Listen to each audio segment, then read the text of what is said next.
and we are delighted to have you join us, whether you're tuning in as a professional, student, or a consortium member. This webinar is part of research that was conducted as part of the European SISUTAC project, which is funded by the European Commission. And the main objective of the SISUTAC project is to increase circularity and sustainability in the European textile and clothing sector by developing large-scale, innovative and inclusive value chains for reuse, repair and recycling. The research of Wageningen University in Research with our partners is focused on consumers, to better understand how consumer behavior in textiles can shift from a traditional linear model towards a more circular economy. Today's session will include a presentation of key research findings followed by a panel discussion with our partners from Oxfam and Kringwinkel, who will share their practical experiences. But before we start, a few housekeeping notes. Please keep your microphones muted and your camera off during the presentations, and use chats and the Q&A function at the end to send your questions. And thank you those who submitted questions at the time of registration, and some of these will be addressed in our panel discussion in the second half of the webinar. Also, this webinar will be recorded. Well, now it's my pleasure to hand over to my colleague Maré, and she will begin with presenting the key framework that was used to guide the research of Wageningen University in Research and partners through the SISUTAC project. Our team will then continue to present the key findings from consumer behavior research. Great, thanks Elizabeth. Hi everyone, nice to see some familiar faces in our online room.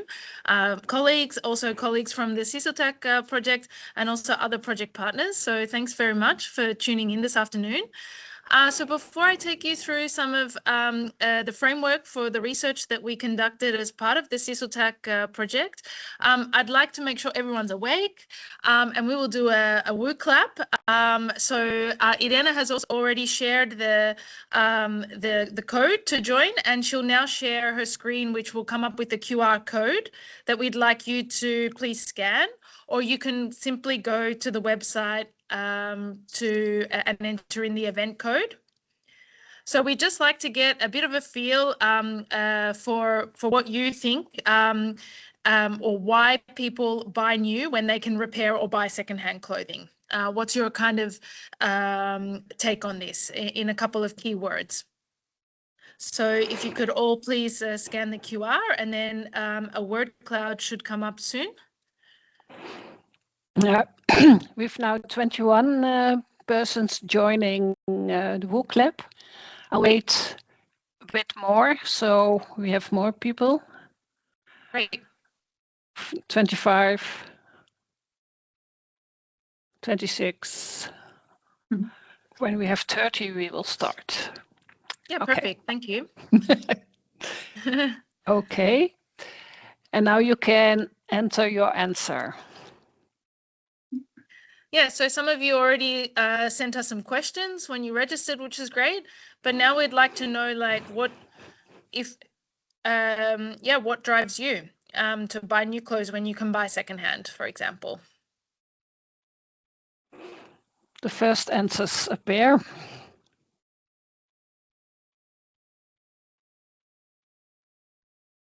Right, so it seems like it's very clear based on convenience and the culture around secondhand and then fashion.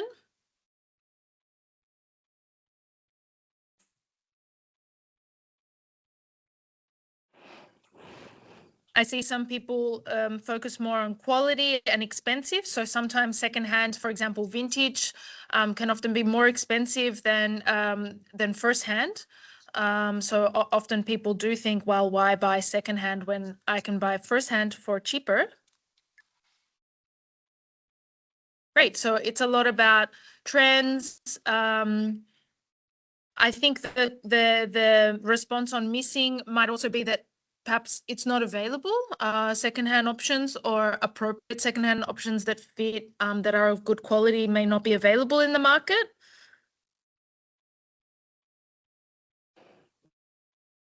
Great. And I think these are also quite consistent with some of the sentiments that we heard from consumers in our research as well on some of the barriers to purchasing secondhand, which we'll go over a bit later today.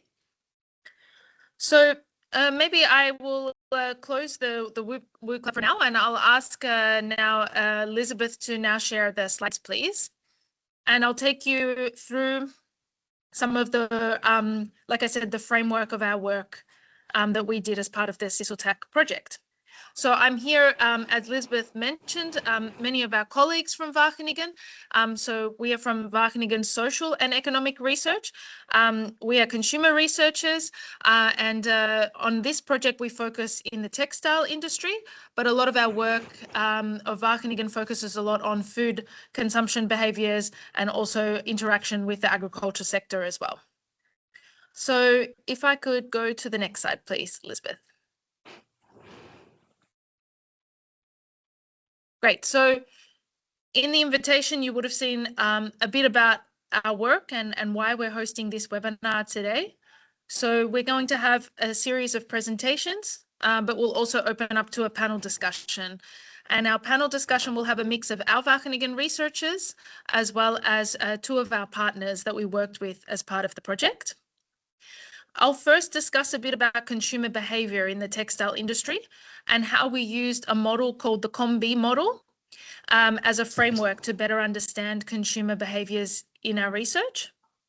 And then I'll hand over to my colleagues who will present some of the key findings from our work, and then we'll hear from both our researchers and those directly working with consumers, our partners, about their perspectives on these findings.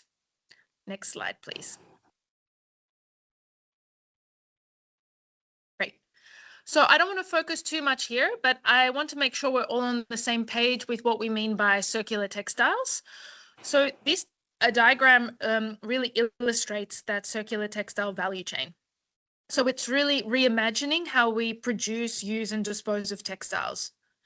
And from the consumer perspective, there are 3 stages that are especially critical.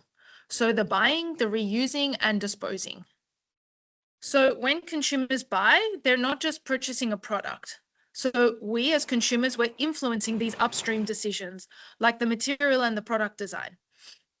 And the choices that we make as consumers drive this demand for more sustainable, repairable, and long-lasting textiles.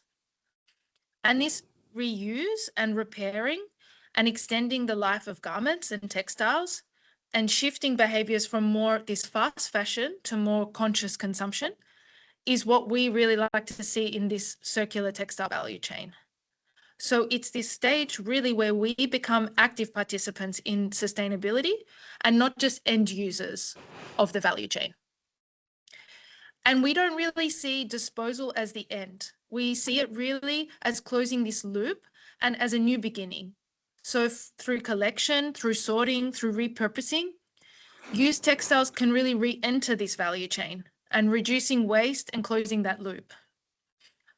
But it's really important for us to understand the behaviors to help design these systems and products that actually empower us as consumers to make choices that are better for both us, but also from a sustainability point of view. Next slide, please. Great. And could you click again? Oh, okay. I don't know what happened there. Maybe go back. It's okay.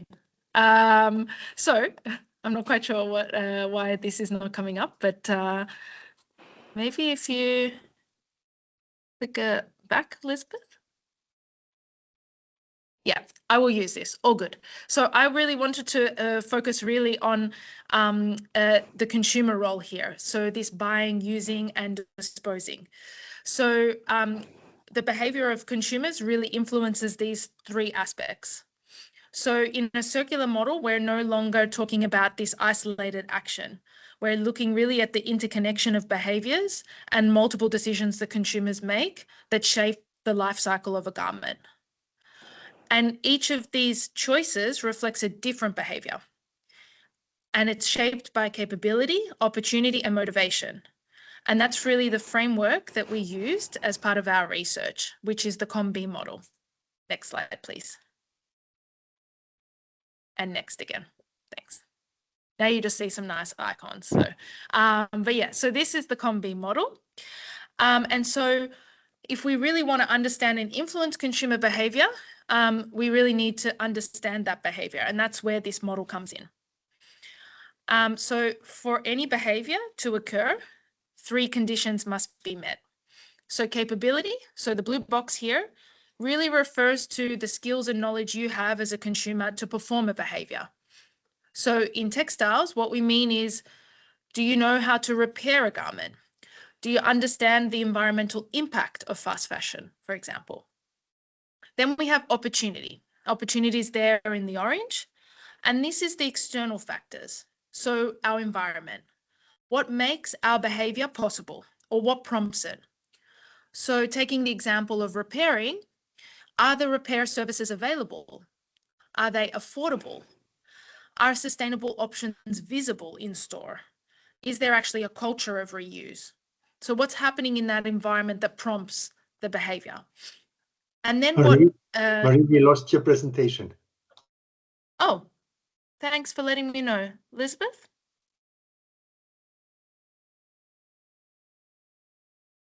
Yeah, I will share it again.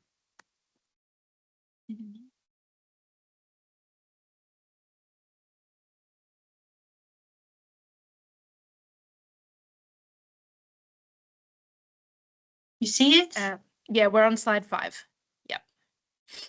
Thanks.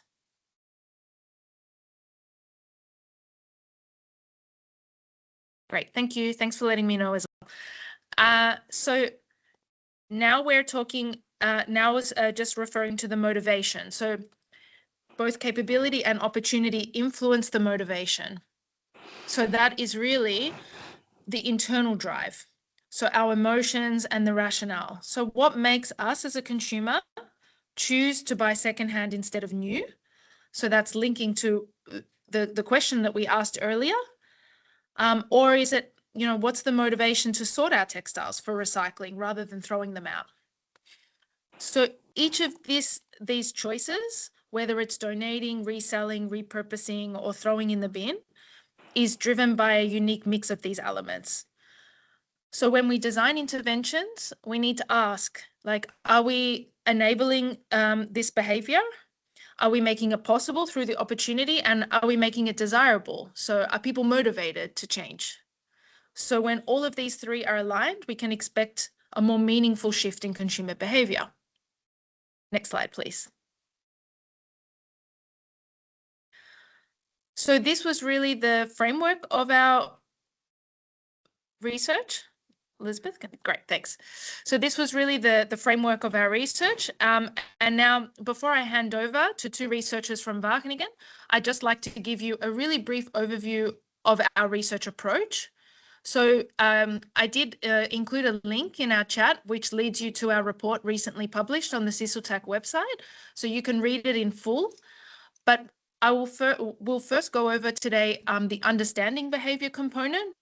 So where we conducted focus group discussions and we developed an AI wardrobe tool. And we looked really at consumer motivations, capability, and opportunities for secondhand. And then we will focus more on the guiding behavior component of our research, which we conducted interventions both at the Kringwinkel in Belgium and an intervention at Oxfam Island.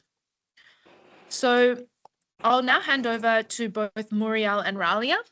They focused more on the understanding behavior component of our research, and they're both colleagues of mine at Wageningen Social and Economic Research and consumer researchers. So I'll hand over to you, Muriel and Ralia, to take us through some of the findings. Thanks very much.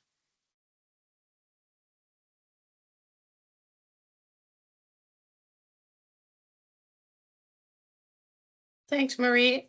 I'm just trying to take over control, but I think it's not really working.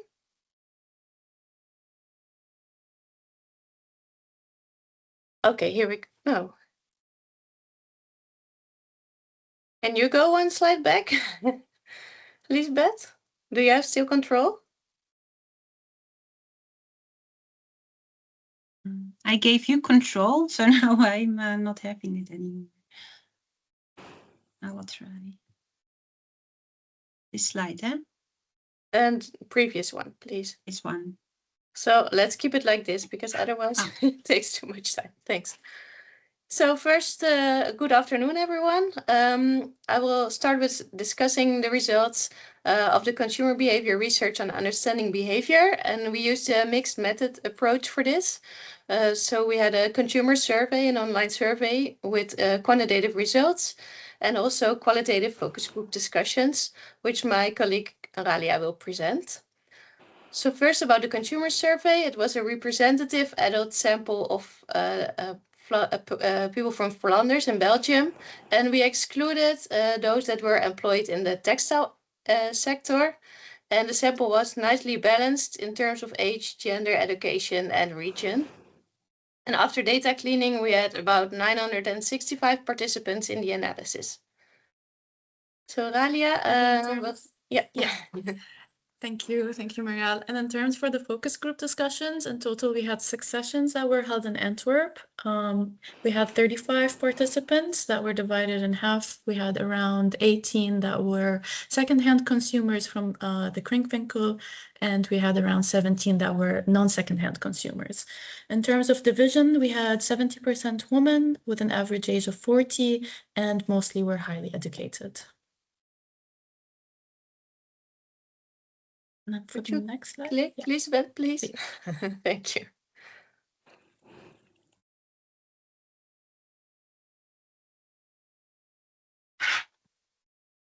Yeah. It seems that I don't have control anymore. Let's wait. Yeah, I have it back.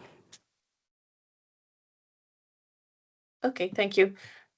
So first, some insights on the stages of changes towards new behavior. So we used the trends theoretical model for this, and this model states that if people change their behavior, for example, towards more sustainable acquisition, it goes through 5 stages. So first, the pre-contemplation stage, in which people are not really aware and not intending to change anything. The next stage is the contemplation stage, in which people start to intend to change, but they still are not performing the new behavior. The following stage is the preparation stage, in which people are starting to try the new behavior, but still in small steps and not regularly. So intention is there, but behavior not really yet. So in this stage, there's often what we call the intention behavior gap. So people are wanting to perform a certain behavior, but for example, have all kinds of barriers and need to try out the new behavior. Then in the action stage, people really start performing the new behavior regularly. And if they are performing the behavior for 6 months or over, we call it the maintenance stage, because then it's more habitual in nature. And on the graphs in the slide, you can see the stages of change for sustainable acquisition, for sustainable usage, and for sustainable disposal. So the 3 phases. And if you look at the first one on sustainable acquisition, we can see that over 40% is in the preparation stage. So they are really intending to start sustainable acquisition behaviors, but not really performing it yet. So here this intention behavior gap can play a role, and certain barriers still need to overcome. Then the second figure on sustainable usage, we see that about a third is in the preparation phase, and about another third or a bit more is in the maintenance stage ready. And if we look at the sustainable disposal, so the last one, over half is already in the maintenance stage. So this sustainable disposal is most often performed already. Would you click? Yeah, thank you. And to the next slide, please. So on this slide, we can see in the blue bars the behavioral frequency, and in the orange bars the intention to perform a certain behavior in the coming years. So the first 2 behaviors are on acquisition, so buying sustainable clothing and buying or obtaining secondhand. The middle one is on sustainable usage, so sustainable washing and drying. Then we have donating clothes and selling my clothes. So what we see here is a graph from 1 to 7. So 4 is the midpoint of the scale. And we see that for washing and drying and for donating, scores are quite good. Intentions are quite high, and many people already perform these behaviors. But if we look at buying or obtaining secondhand or selling my clothes, it's below the 4. So it's not that popular yet. Could you please click? Thank you. So we will continue with some slides on this acquisition stage to better understand the buying secondhand behaviors. So first is graph on motivation. So we asked the participants to rate all kinds of motivations that play a role in the acquisition stage on a scale from 1 to 7. So 7 means that the motivation is very important. And what you can see here is that the top ranking motives are comfortability, affordability, and looks good on me. So these are all types of motives that are what we call egocentric motives. They benefit yourself.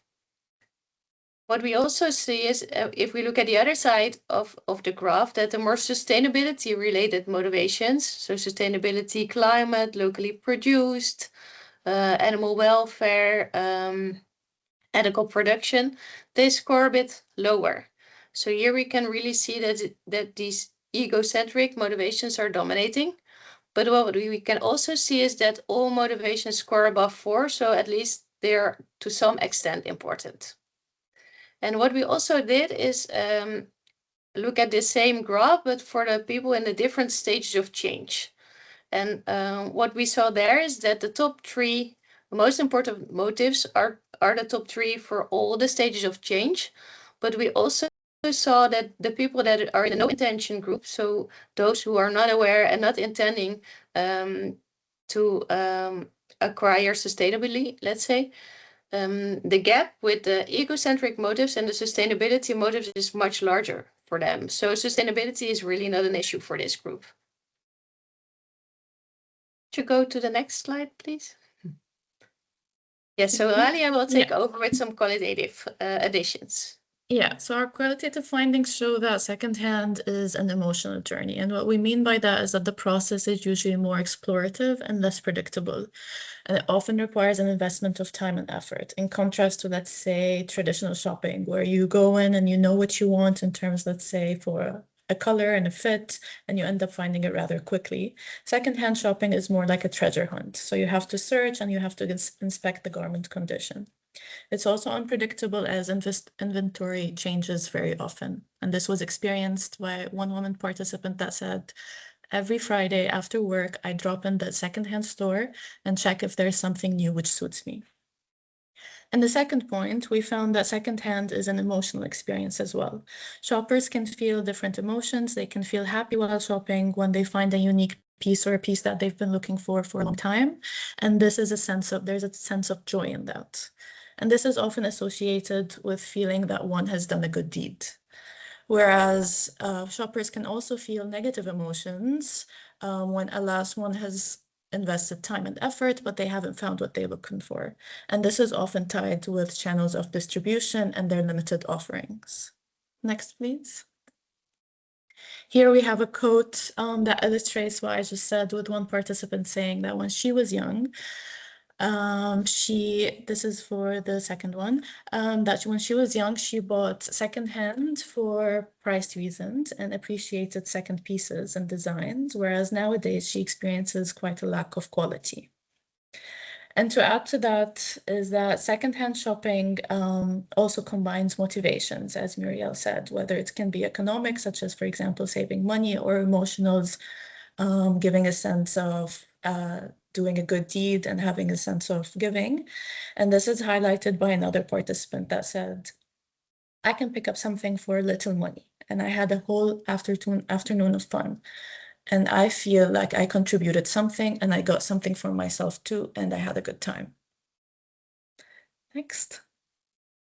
Thank you. Yeah, thanks. So I will continue with a deeper understanding of the drivers of buying secondhand. So in this graph, you see many different drivers that relate to the 3 COM-B model parts that Marie explained in the beginning. So the motivation, the capability, and the opportunity. So what we see here is that for motivation, the attitudes to buy secondhand are already quite high. And also the capability seems okay. The scores are above 4. So that seems not to be a big issue, but the opportunity scores below 4, and opportunity is about the context. So the social norms around you, but also the availability of secondhand, for example. So on this opportunity, there's still some room for improvement. And what we also did, maybe you can click again, Lisbeth. We run a regression to predict intentions and behaviors of secondhand buying to see which of these drivers are very important in predicting this intention. And what came out is that the personal norm to wear secondhand, so whether you feel a moral obligation to do so, and also the positive emotions to buy secondhand, these are very important in predicting the intentions. And they score not so favorable. So here, again, there's some room for improvement still. Next one, please. And what the focus group sessions also showed us is that being surrounded by people who support secondhand consumption can be a motivator for consumers to buy and partake in secondhand. One participant said, "I'm familiar with secondhand now because my youngest son buys a lot of secondhand. I go shopping with him sometimes, and I go there now, and this has piqued her interest." Here, this participant attributes her familiarity with secondhand because of her son. And another thing that's quite important is convenience. Convenience can act as an enabler or a barrier. If there are stores available and accessible close by, this can be a motivator for consumers to shop, rather than when stores are not many or unreachable. However, convenience is not only in terms of accessibility and availability, it can also be about the stores themselves being inconvenient. Let's say in terms of, for example, not being time efficient, such as having to browse through stacks and stacks of clothes, especially when they're not properly organized. Store presentation was a factor mentioned by participants, whether it is about the clothing arrangement, the store lighting, its hygiene, or division of clothing sections. These aspects impact the participants' perception and experience of the store. Next, please. Yeah, so we will continue with a few slides on disposal. So again, we asked the participants to rate all kinds of motivations that can play a role at the disposal stage. And here what we see is that reducing waste and solidarity and making others happy are the motives that are most important when people consider sustainable disposal. And again, we looked at differences between the people in the different stages of changes when it comes to sustainable disposal. And there what we saw is that those that are in the no intention group, they score highest on earning and saving money. So the groups really differ in their motivations because the no intention group really has this egocentric motives on money. And when we look at the other groups, it's more about this reducing waste, so sustainability and solidarity motivations. Yes, next one, please. Thank you. Yeah. In addition, also with regards to disposal, negative emotions can stem from the duration of the clothes being piled up in the household, whether it's the amount of also the clothes giving away or where they end up. So accessibility of collection systems of services was greatly mentioned throughout the sessions as an incentive to dispose clothes. However, this is usually followed by participants admitting that they also have a lack of sufficient knowledge regarding these locations, where best to bring the clothes, in which state they should be in, and what happens to the clothes after. These kinds of unknowns caused participants discomfort, which hindered their disposal behavior further. Therefore, knowledge dissemination about these aspects is crucial. For example, in the sessions, they were talking about knowing what happens to the clothes after they give them away, knowing in terms of whether these are going to go to sorting facilities or if they're going to go to people who need them and are going to wear them. These are aspects that participants found crucial for them to know about, which can turn their barriers into enablers for disposal. And this is also highlighted by one quote, for example, that says, those donation bags, they can stand for weeks or even months somewhere in the corner of a room. And something that we also found is that over time, disposal is perceived as a mental and emotional process, because it's not only about the act of disposal itself, but rather the whole process, including the phase before getting rid of the clothes. Participants here highlighted the mental effort that it takes also to remember to take the clothes that are sitting and piling up in the household. This can weigh on them over time, and as well as the emotional toll of being separated from garments that have high emotional or sentimental value. Here we have one woman that said that she cannot imagine throwing away, for example, her kids' first clothes. It's far too emotional for her. So these end up just being stacked in the house for years to come. So what we come to understand is that disposal is a combination of different behaviors, including selecting, collecting, and donating clothes. Therefore, support is needed throughout all these phases.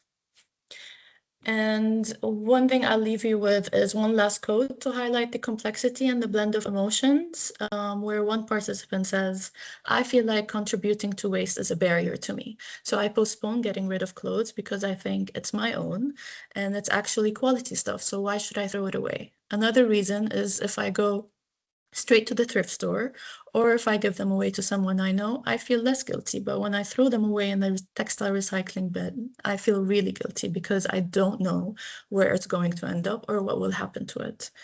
It's also a bit of procrastination. Like I see my wardrobe and I think I really should get started. It's quite a bit frustrating that I can't get started, but I just have to get there.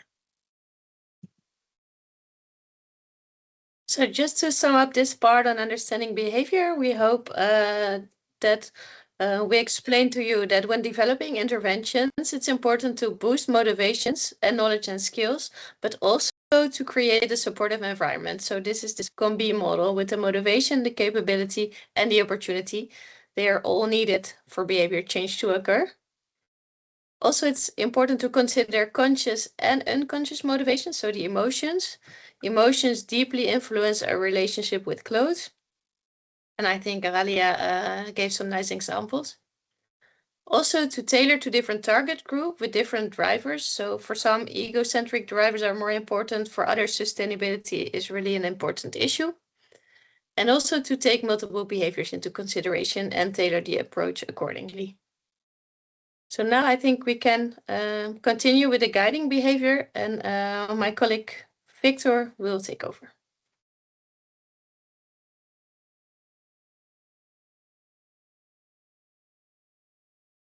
Yes, I have control of the slides. Oh. If not, I will click. Yes, please. I have no control. If I enter, I get muted.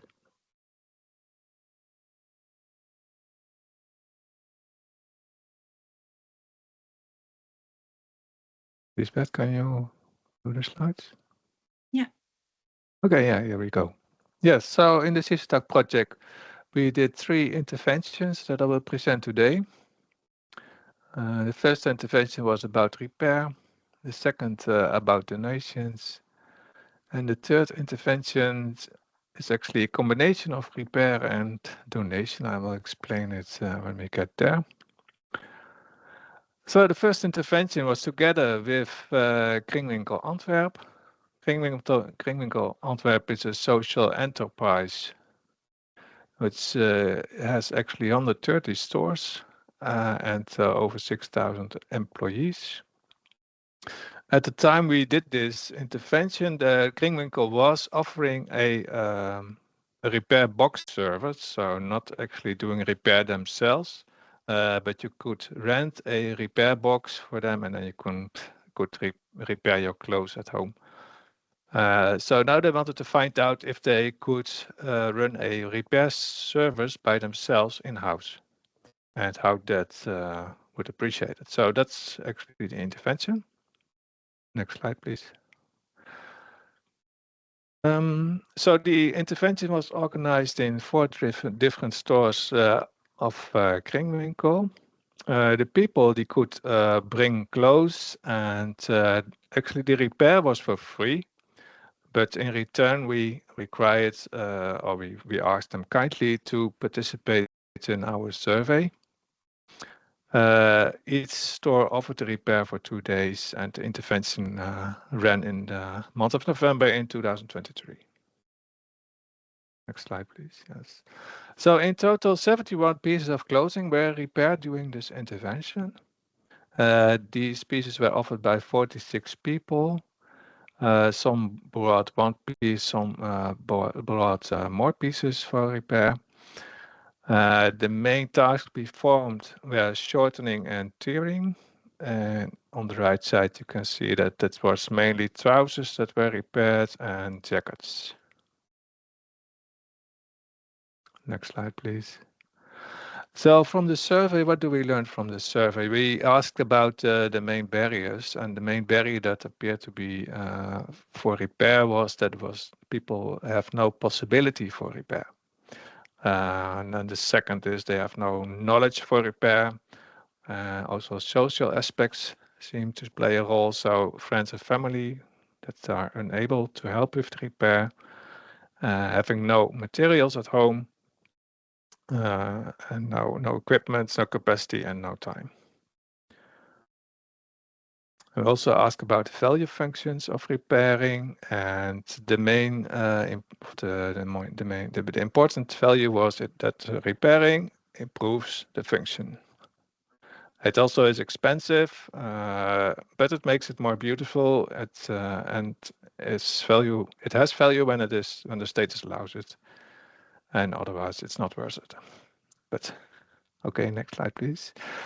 Yes, we also asked about emotional aspects. So why would you offer a repair? And here you see that the environmental aspects of preventing environmental pollution by repairing, you don't have to buy new clothes, is the most important main emotion for consumers for doing the repair. Also, they need to have confidence that the repair will be good. It also makes them feel good. They are not ashamed of wearing repairing clothes. It makes them proud. Attachment is also an important element. And there's not much social pressure, and it's not making you sad, of course. Next slide, please. We also asked them their willingness to pay for the repair.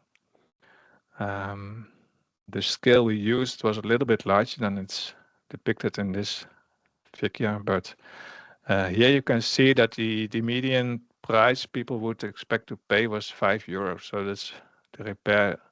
The willingness to pay for repair was very low, unfortunately.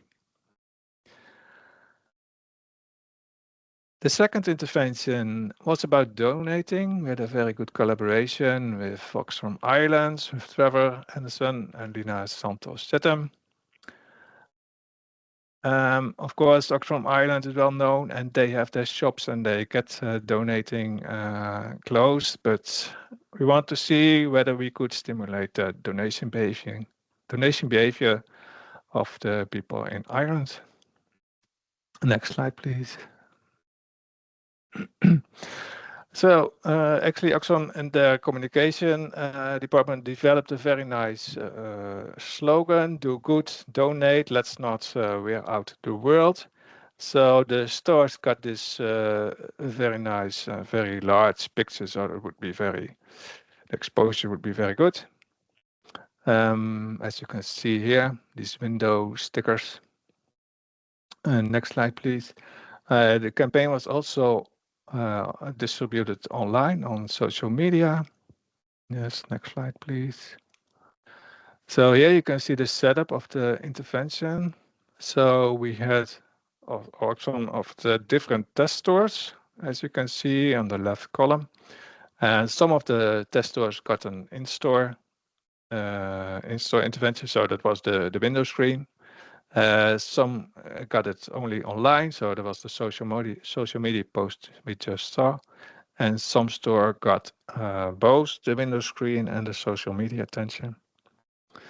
Then there were control stores that had none of this to see whether there's effective or no. We did 3 types of measurements, so pre-measurement, during the intervention, and post-measurement. Next slide, please. So what was measured was the number of bags that were donated by the people of Ireland. Now here we see the results. So we see them for the pre-intervention measurement, as well as for the test stores, as well as for the control stores.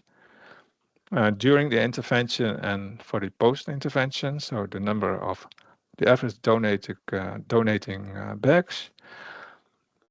Well, we see here that during the intervention, one would expect, actually, of course, because all this exposure, and that actually the number of donated bags is smaller than the pre-intervention period.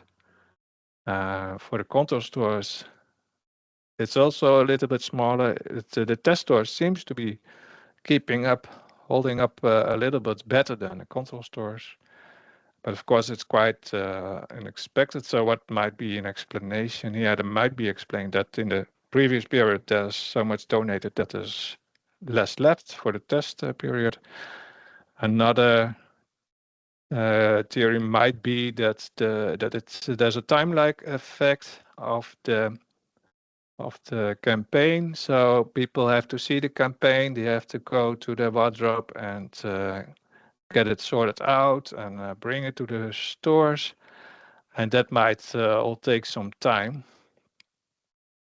So that might explain what's going on here. So then the third intervention was with the Belgian fashion store E5. It has 55 stores in Belgium, and it's emphasizing quality style, offering a boutique kind of an experience store. So now we had the interventions about repair and donating. And for donating, we see there are different cognitive processes at play, as we could see also from the presentations from Muriel and Ralia. And one of these are that when you are donating, convenience, that might also be a convenient solution for unwanted items, or it might also be a form of a moral license, which could paradoxically discourage other strategies, such as repair. So therefore, we wanted to find out with E5, who also wanted to offer a larger repair services, whether that was the case, yes or no. Next slide, please. So E5 offers these Re5 days now and then. People can then donate their clothing, and they receive a check, an Oxfam check of 12 euros in return. They can redeem at the E5 store. And here you can see that the last season they had collected of over 400,000 kilograms of clothing. Okay, so we did a survey together with the with E5 and their customer database. They distinguish the sample size between active donors, so they have donated at least once more in the past 2 years, and also this campaign, people that are aware of the Re5 days, but have not donated this time, and people that are not even aware of the Re5 days. Next slide, please. So, and then here we come to this table. So in the above row, you see the different samples, or the different people, the different categories, the active donors, the aware donors, and the not aware donors. And here we asked them if they were interested in the repair, whether they have no interest in the repair, or whether they have no interest and they could repair themselves.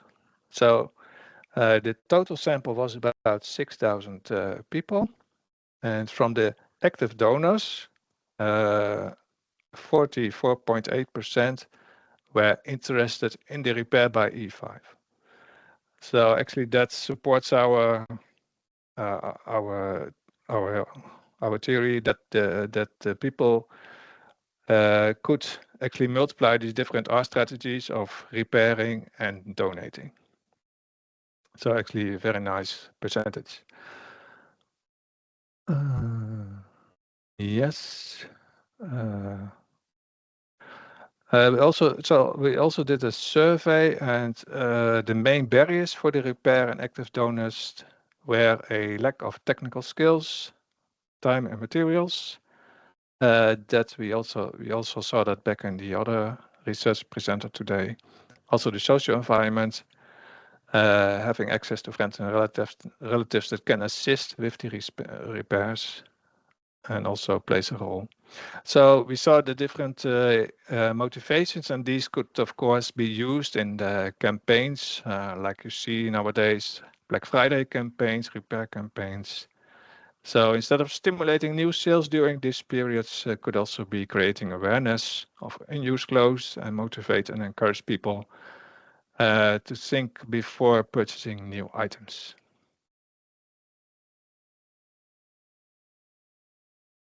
Thank you.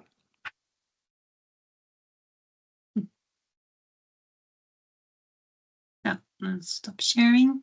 Well, thank you very much, Mare, Daria, Muriel, and Victor for your insightful presentations. And now we'll open for a panel discussion with our partners from Oxfam, the Wageningen University and Research Team, and the Kringwinkel. Our discussion today focuses on application, collaboration, and future challenges, based on the research we have just heard about.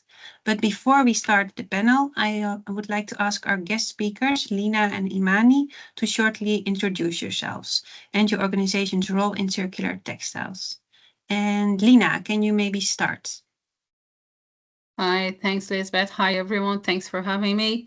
Well, my name is Lina. I work as CISOTAC project manager for Oxfam Ireland, and we've been doing this work together since last year. So just a brief, CISOTAC has been already explained, but just a brief overview of what Oxfam does. I think it's kind of, this brand is quite familiar to most of you. But for the ones who don't know, Oxfam is a global organization, global movement of people who fight inequality and poverty and injustice.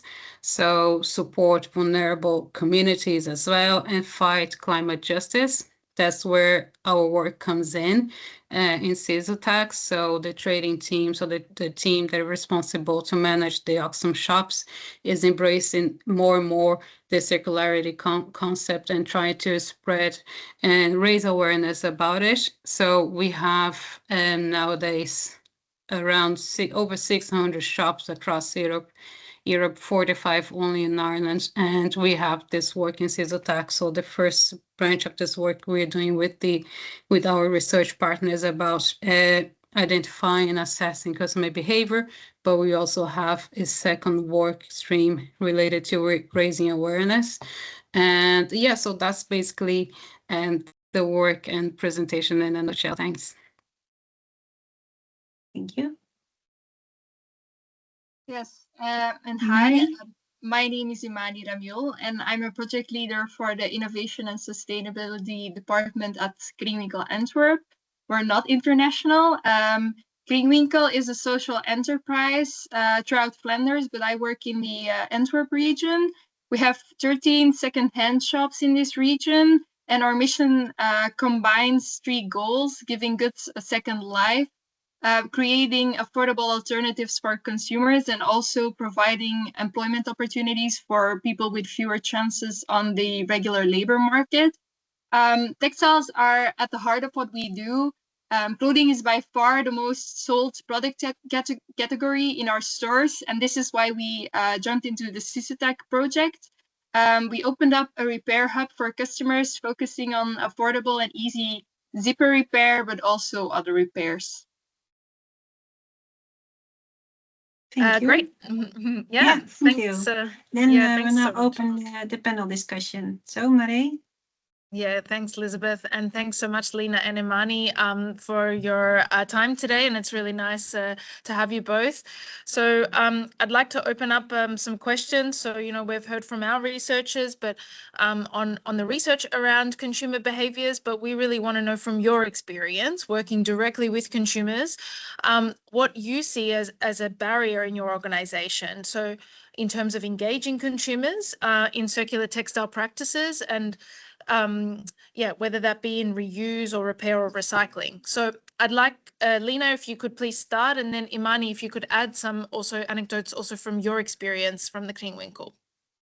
Thanks, Lena. Thanks, Marie. Well, I know that there are different work streams where the textile fibers are used, textile materials are used. So I'm speaking from a retail one. And it's hard not to mention the presence and the impact of fast fashion. And we have an industry now that gives access to people, garments and new clothes literally at their fingertips with a cheap, low cost. So trying to shift this mindset and promote secondhand shopping and promote quality and promote environmental awareness makes it a bit hard. So I'll say nowadays the biggest barrier that we have in retail, like the secondhand retail, is kind of trying to raise awareness. And I don't like exactly this term, but I can fight against the overproduction, let's say. So put in these terms, fight against overproduction, because obviously there's a consequent impact in the environment that many people, usually the customers, they overlook. And we have nowadays the amount of clothes we have nowadays an amount of clothes, they're enough to dress 6 generations. And so if you put into perspective, we have 8 billion people in the world. The numbers are really staggering. So I would say the presence and the impact of fast fashion nowadays is the biggest barrier that the Oxfam, and not only Oxfam, but all the brands that they work with secondhand will face in a moment in retail. Yeah, Yes. great. Thanks for sharing. And Imani, how about you from Kringwinkel? I imagine you also receive quite a lot of donations as well. So yeah, go ahead, please. I agree with Lena. The fast fashion is quite a challenge, but also the word already appeared on the screen, convenience.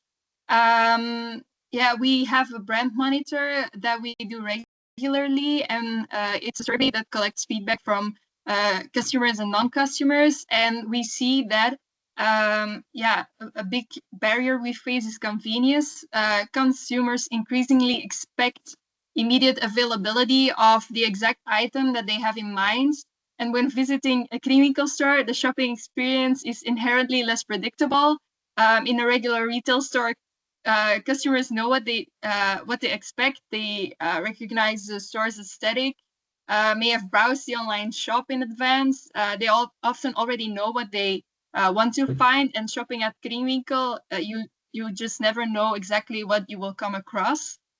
For example, if you're looking for a wide leg jeans, but most people are currently discarding skinny jeans, then we might not have the item you're looking for. And if we do, we might not have it in your size or match the preferred style. So it depends on what people bring to us. But this unpredictability remains also a thing that some people like. Some people just want to have the searching, the finding for the looking for something. So yeah, it's for some it's a barrier, for others it's just the treasure of hunting. Great. Okay, so it's quite mixed, right? So you're dealing with a lot of different motives of why people visit the secondhand, but there's also what's available in the stores also influences people's purchasing behaviors and their motivation. So maybe I can ask you both. So based on these barriers and based on the findings from the research, can you share some interventions or some initiatives that your organization is doing to address these challenges that you see? Lena, maybe I can start with you here. Yeah, so I think we'll be saying this word quite a lot during the panel. So convenience.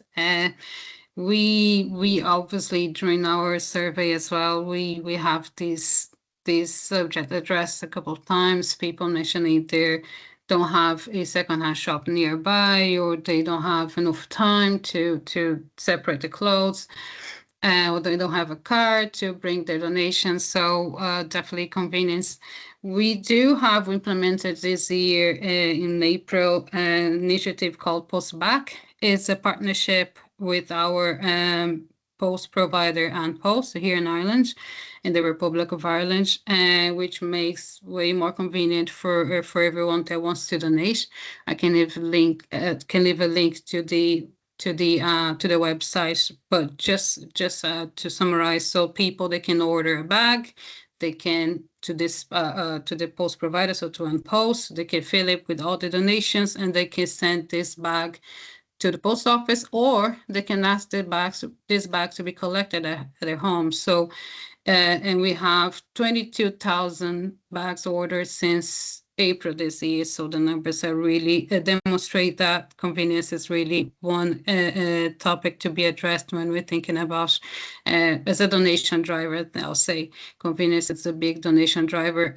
So I'll say, yeah, I can highlight Postback initiative as a great a case of success, a biggest case of success in terms of adding this convenience to our customers, or people there even maybe before they weren't used, or they never thought about donating to secondhand, but they came across this the initiative, and they see how convenient and how practical it is, and they started using. Thanks for sharing, Lena. How about you, Imani? What kind of interventions or initiatives are happening at the Kringwinkel to address some of the challenges that you shared earlier? Yeah, we're looking into online access and the ease of search. So providing digital tools and clear product presentation could help shoppers to find what they want more easily, and making secondhand shopping as straightforward as buying new. But we're also looking into quality over quantity by reducing the presence of ultra-fast fashion brands in our stores. We can focus more on high quality, durable items, which makes it easier for shoppers to find pieces that are both affordable and long lasting. And yeah, the accessible repair service, making repair options visible and locally available, encourages people to maintain their clothing. While not every item will be repaired, as you've said already, the cost is a big barrier. Making it convenient and affordable can increase the likelihood that consumers will choose repair over disposal. Great. Thanks for sharing that. I realize we're almost at time, but actually I would really like, if people do want to stay online, we did go a bit over in our presentations, but I think it's really important to have these discussions and discuss kind of the realities of these findings. So we will go on for a little bit longer just to discuss some final questions that we had, particularly from the registrations. But one thing, Imani, I want to focus on here is that, you spoke about quality over quantity. So again, it's also about taking it back to also educating and providing the capability for consumers to know how to sort themselves and know what is appropriate actually for donation, and how to actually help them and guide them on to ensure that you're not just receiving very poor quality goods that then end up probably in the trash later, because your customers at the secondhand market at that point of contact with the item are not happy with the quality, for example, or don't meet their needs, right? So that's also an important aspect. We had a question from our registration, so I want to thank those for posing these questions. So we have one around the consumer sentiment, and I think this really links well to what you've just mentioned, Imani, and also yourself, Lena, on convenience. So I'd like to just quickly hear from Ralia on how you feel this kind of sentiment towards reused textiles have changed over the past year, and how that perhaps changes also what's happening at the second-hand market. Ralia? Yeah, So I can say something. So based on our findings, is that although it's small and it's still growing, there's definitely a growing acceptance and interest in buying secondhand clothing than some years ago. And this is specifically seen in certain demographic groups, for example, with younger people, specifically with the Gen Z generation, and also people generally valuing higher quality of clothing. Furthermore, we also see that there are consumer segments who are more aware and interested in sustainability and the impact of their clothing, which leads them to consider more sustainable and conscious purchases. Another thing that complements this is there's also growth in circular business models, which are shifting consumer behaviors, such as swapping, renting, and donating initiatives, whether it's campaigns by social enterprises, for example, like Kringwinkel, or campaigns by Oxfam, and as well as big brands. There's definitely more innovative strategies that tackle this. However, one thing that we do realize is that there's still definitely a gap between the intention and behavior, and that there's still more people that are purchasing more clothes, and just in general having a high turnover within their closets, even though when they do purchase secondhand. There's also the feeling of feeling good about it, so that also encourages you to purchase more secondhand, let's say, which is also a good thing, but in terms of stacking more clothes in your closet, not so much.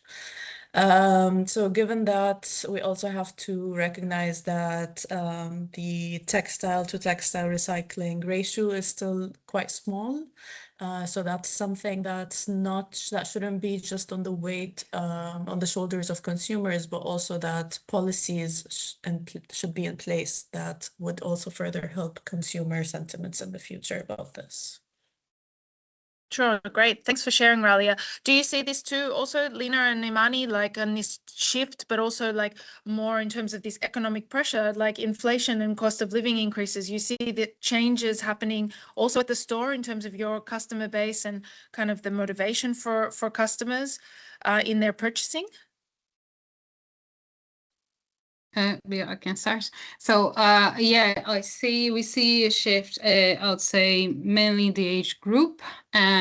So we see a shift, it might be related not only to the fashion trends that have been more widespread about vintage, about sustainability, but I'll say also the living costs have been pressuring more the younger age group to source for secondhand, which is great because they can also find as a source of quality materials that sometimes they don't have, they weren't fully aware. So people, they're too used to buy fast fashion, for example, and they're visiting the shops, they can see they can find some garments, some clothes that are unique, that fit into their personalities, but they also very quality and have great quality and they're durable.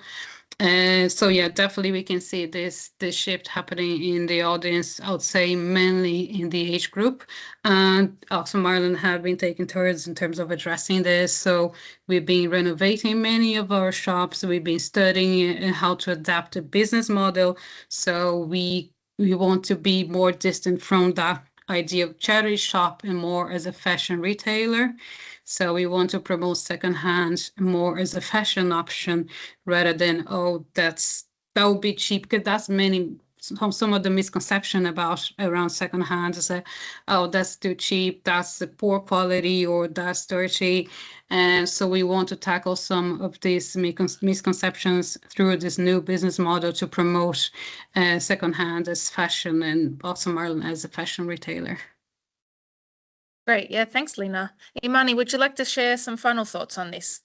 Yeah, we've also seen that secondhand shopping has clearly become more mainstream and trendy in recent years, and this shift just made it possible for us also to open more stores, because people are buying more secondhand goods, but they're also donating more secondhand goods. So yeah, they're not only seeing it anymore as a budget-friendly option, but also as a sustainable and conscious choice. So yeah, I think yeah, that's the main takeaway, that people are bringing more goods to our stores and also buying it more. Great. Thanks for sharing. So I know we're a bit over time, so I do apologize to those, but I really also thank those for sticking with us. So I want to wrap up. We still have quite a couple more questions that we wanted to answer. So, and I can see some coming in on the chat too. But in the interest of time, what we'll do is respond via email or put some thoughts in our email that comes through with the recording of the presentation today, as well as our deliverable that we submitted to Sisseltac that has been recently published. And we also saw quite some important questions in the registration that really sparked our interest for future research and collaboration. So we really encourage you to reach out. I'll put my email in the chat, but we'll also reach out to some people also that indicated this. So I would like to actually really thank Imani and Lena. It's been really nice having you both on the panel, and also, of course, to my colleagues. But to close our session today, I'll hand back to my colleague, Elizabeth, who will close our session today. Thanks so much, Elizabeth. Yeah, well, and thank you very much, Murray, for moderating and putting everything together. And thank you all for your great insights and lively discussion. And we hope you found today's webinar informative and useful. And to recap, we explored why understanding consumer behavior is key to advancing circular textile systems, heard from experts about their experiences, and shared practical lessons from recent research. And we encourage you to apply these insights in your own work, whether in policy, business, or academia. And please stay connected with us for future Sisseltac webinars and initiatives. We have already planned 2 more. And the first one is on, or the third one then, is on 25 November. And it's focused on policy developments in textiles by Eurotex. Ekaterina will host that one. And we have already planned one on 9 December. And this focuses on circular business models with reuse and STEM. And we are still looking for a topic for a webinar in 2026. And so if you have any ideas, we would love to hear them.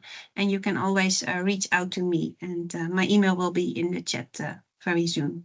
If you have further questions or want to continue the conversations, don't hesitate to reach out to us. And thank you again for joining us today, and have a great rest of the day as well. Thanks to all of you. Thank you so much. Thank you. Thank you so much, Stefan. Nice to see you again. See you.